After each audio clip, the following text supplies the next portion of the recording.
Assalamualaikum warahmatullahi wabarakatuh. Pertama-tama, marilah kita panjatkan puja dan puji syukur atas kehadiran Allah yang Maha Esa yang telah melimpahkan rahmat, taufik serta hidayahnya kepada kita semua sehingga kita masih diberikan keselamatan dan sehat walafiat. Tak lupa salawat serta salam semoga selalu tercurah kepada junjungan kita Nabi Agung Muhammad Sallallahu Alaihi Wasallam yang masih kita nantikan syafaatnya di yaumul akhir nanti. Perkenankanlah saya di sini ingin menyampaikan materi terkait dengan minum minuman keras atau asyiribah. Minum minuman keras adalah minuman keras adalah jenis minuman yang dapat memabukkan, yang dapat menyebabkan kehilangan akal untuk sementara. Bukan hanya untuk orang tua, namun juga banyak pada zaman sekarang di kalangan remaja yang sudah terjerumus ke dalam mabuk-mabukan. Ada beberapa nama yang diberikan para ulama berkenaan dengan minum-minuman keras. Al-Bukhari memberikan nama Syaribul Khamr, Abu Daud menamakannya Al-Hadufil Khamr, Ibnu Majah menyebutnya dengan Hadus Syakran. Asyiribah adalah bentuk jamak dari kata syurbun. Islam menghukum peminum minuman keras baik khamr atau nama-nama lain tanpa harus menunggu akibat dari yang ditimbulkan peminum. Menurut ketentuan Islam, minum-minuman keras pada umumnya memabukkan, merupakan perbuatan yang melanggar etika kemanusiaan dan akhlak, juga bertentangan dengan misi awal kehadiran agama Islam sebagai penyempurna akhlak manusia, sehingga Allah menurunkan ayat untuk mengharamkan khamr dalam kaitannya dengan sholat dan juga merupakan dosa besar. Hal ini dijelaskan dalam Quran surat Al-Baqarah ayat 219 yang bunyinya Yas'alunaka 'anil khamri wal maisir qul fihima ismu kabiru wa manafi'u linnas wa ismuhuma akbaru min naf'ihima wa yas'alunaka madza yunfiqun qulil kadzalika yubayyinullahu lakumul ayati la'allakum tatafakkarun, yang artinya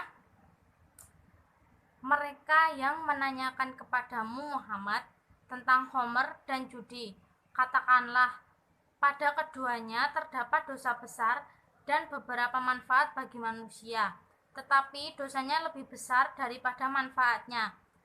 Dan mereka menanyakan kepadamu tentang apa yang harus mereka infakkan. Katakanlah kelebihan dari apa yang diperlukan. Demikian Allah menerangkan ayat-ayatnya kepadamu agar kamu memikirkannya. Sebagian manusia berdalih bahwa minum khamr dapat menimbulkan manfaat bagi tubuh mereka, misalnya menghangatkan tubuh. Namun manfaat dan dosa besar perbandingannya lebih besar, lebih cenderung kepada dosanya daripada manfaatnya. Dijelaskan dalam surat An-Nisa ayat 43. Langsung saja, yang artinya, wahai orang yang beriman, janganlah kamu mendekati sholat ketika kamu dalam keadaan mabuk sampai kamu sadar apa yang kamu ucapkan, dan jangan pula kamu menghampiri masjid ketika kamu dalam keadaan junub kecuali sekedar melewati untuk jalan saja sebelum kamu mandi atau mandi junub. Adapun jika kamu sakit atau sedang dalam perjalanan atau habis buang air atau kamu menyentuh perempuan sedangkan kamu tidak mendapat air, maka bertayamumlah dengan debu yang baik atau suci, usaplah wajahmu dan tanganmu dengan debu itu. Sungguh Allah Maha Pemaaf, Maha Pengampun. Itu tadi dijelaskan tidak hanya minuman keras, namun beberapa keadaan. Namun terdapat penggalan ayat yang menjelaskan bahwa apabila kita dalam keadaan mabuk, kita tidak boleh mendekati sholat sebelum kita sadar atau kita dalam keadaan suci. Dengan ayat tersebut, Allah memfinalkan larangan minum khamr. Diharamkannya khamr sesuai dengan ajaran Islam yang menginginkan terbentuknya pribadi yang kuat secara fisik, jiwa, dan akal pikirannya. Apabila akal seseorang telah hilang, maka dia tidak ada bedanya dengan binatang. Perbedaan antara binatang dan manusia memiliki akal sehat sementara binatang tidak, sehingga apabila manusia kehilangan akalnya, mereka dapat menyebabkan kejahatan atau segala kerusakan, misalnya pembunuhan, permusuhan, membuka aib, pengkhianatan, atau ya itu dalam lingkup pengaruh khamr. Diriwayatkan dari Anas bahwa Rasulullah bersabda, dalam persoalan khamr ini ada 10 orang yang dikutuk karenanya, yaitu prosedur atau pembuatnya, distributornya atau pengedarnya, peminumnya, pembawanya, pengirimnya, penuangnya, penjualnya, pemakan uang hasilnya, pembayar, dan pemesannya. Diriwayatkan oleh Ibnu Majah dan At-Tirmizi. Hadis yang diriwayatkan oleh Ahmad dan Abu Daud dari Abdullah bin Umar bahwa Nabi bersabda, setiap yang memabukkan adalah khamr dan setiap khamr adalah diharamkan. Para ulama agama mengatakan bahwa khamr haram hukumnya karena induk dari segala kejahatan. Minuman memabukkan dinamai khamr karena mengeruhkan atau menyelubungi akal sehat. Dalam Islam, khamr diharamkan tidak peduli apabila merugikan orang lain atau tidak. Meminum sesuai yang memabukkan sudah dianggap sebagai pelanggaran karena bertentangan dengan akhlakul karimah, apalagi menyebabkan akibat negatif bagi orang lain. Minuman keras dapat merusak akal dan fungsi pengendalian juga rusak, dan Islam menghendaki seseorang dengan sehat secara jiwa dan raga. Kemadorotan khamr bersifat keburukan kejiwaan, keburukan jasmaniah, maupun keburukan moral. Para ulama mengatakan khamr haram hukumnya karena merupakan penyebab dari segala perbuatan kejahatan.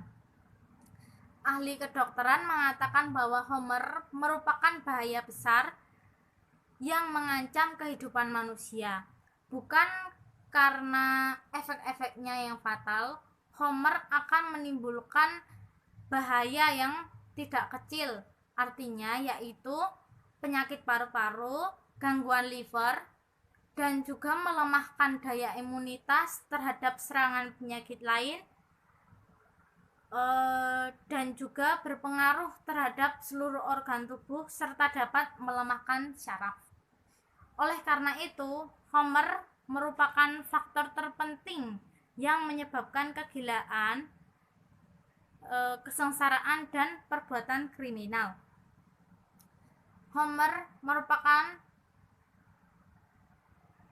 segala dari penyebab perbuatan-perbuatan karena hilangnya akal pikiran manusia.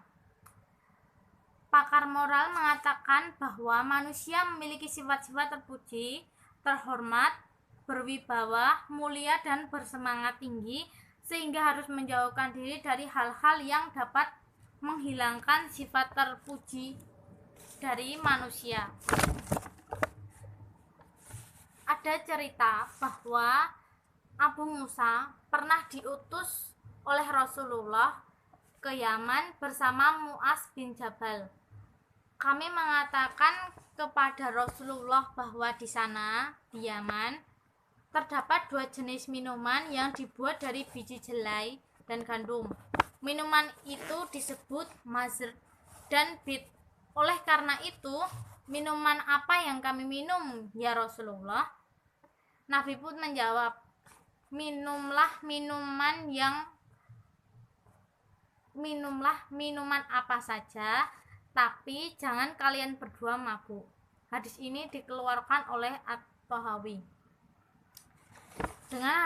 Dengan hadis tersebut, para ulama bersepakat bahwa memeras anggur adalah halal sejauh tidak mengacaukan berubahnya sifat minuman ini menjadi keras atau mengacaukan pikiran. Dalam hari ini kita boleh saja memerah jus asalkan tidak merubah sifat minuman tersebut menjadi memabukkan dan bersifat menghilangkan akal pikiran manusia atau bersifat memabukkan. Kesimpulannya, kita sebagai umat manusia tentu saja harus mematuhi perintah Allah serta menjauhi larangannya. Dengan ini kita juga harus menjauhi perbuatan mabuk-mabukan atau minum-minuman keras yang termasuk dalam dosa besar. Hal ini juga untuk kepentingan kita sendiri, untuk kesehatan jiwa, raga, serta kesehatan tubuh kita, yang mana minuman keras lebih banyak efek negatifnya kepada kita, juga menimbulkan dosa besar daripada manfaatnya. Maka dari itu marilah kita menjauhi minuman keras sehingga hidup kita lebih lancar dan juga lebih sehat. Terima kasih, sekian dari saya. Kurang lebihnya mohon maaf. Wabillahi taufiq wal hidayah. Wassalamualaikum warahmatullahi wabarakatuh.